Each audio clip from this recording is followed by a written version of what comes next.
मंडप भली छिड़ा होई मो परिका क्षुद्र किंचन कौन बा कही आपण मानकर संतापित हृदय सांत्वनार पानी छिंची पारिबी ताहा मते जणा नाही तथापि मु मोर क्षुद्र मस्तिष्करू किछु उपस्थापन करूछि। नमस्कार, मु शुभश्री नायक, मु 10म श्रेणी अध्ययन करे।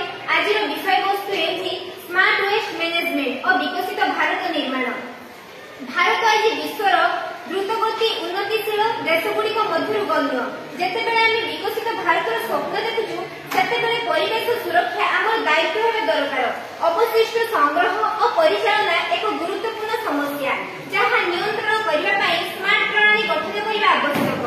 स्मार्ट वेस्ट मैनेजमेंट माने हेउछि डिजिटल और यांत्रिक प्रयुक्ति व्यवहार करी अवशिष्ट को संग्रह विभाजन रिसाइकल और उपयोगी आकार रे परिणत करबा। सहर और ग्रामांचल में परिष्कार परिवेश गठन करबा।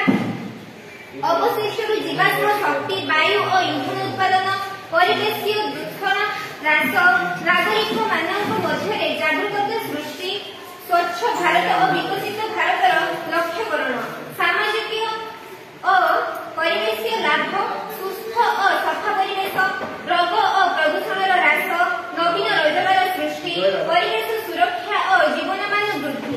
स्मार्ट वेस्ट मैनेजमेंट हेउछि भारत को स्वच्छ सुस्थ और स्थायी देश रूपे गढ़ी तोड़िबार एक पदक्षेप। प्रत्येक नागरिक यदि अवशिष्ट परिचालन दायित्वशील भावे अंश नेबे तेबे विकसित भारत 2047 स्वप्न निश्चित भावे सफल हेबो।